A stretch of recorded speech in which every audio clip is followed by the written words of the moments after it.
Ito na ba yung sukat na ano? Ito na yung sukat ng poste natin? Oo. Ba't parang ano? Tabingi. Ba't yung baba ano? Oh, tinan mo yung baba ang baba. Tinan mo baba ang lapit. Tapos sa taas at ang layo, oh. Sa pagbuhos yan ng poste, boss. Sino ba kasi nagbuhos nito? Ba't ganun? Tinulugan lang natin. Di ba tabingi? Yan na yung tamang sukat? Oo, yan na yung pinaka-finish niya.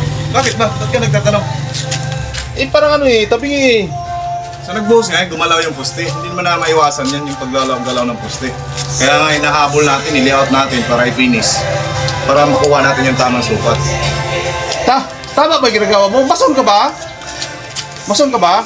Gusto mo, ipagawa mo na lang sa iba. Eh... Ano ba yan? Ano ba yung gawa yun na yan? Kaya nga ilagay nga sa ayos. Tapos ngayon, tanong ka ng tanong, bakit malaki, makapal? Eh, wala nga sa hulog yung poste. Pipilitin natin na yan yung finish niya. So ano gawin natin dyan ngayon? Kapalitadahan natin yan. Pagandahin natin yung poste. Gusto mo makita ang outcome nito mamaya? Hintay ka dyan, huwag kang umalis. Galingan mo, ate... Dito. O yan, bakit mo naman binabasa? Kailangan natin basahin yan, lalo na pag matagal na naka-stack yung hollow block. Para yung hollow block na yan, hindi kaagad at kakapit yung ating halo.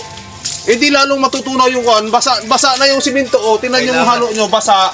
At tapos dyan, babasain mo pa. Eh paano pa madidikit yan? Kailangan basahin yan sa mga, kung totoong mason ka o nakaintindi ka ng mason o sa larangan ng construction, kailangan basahin yan lalo na pag hollow block.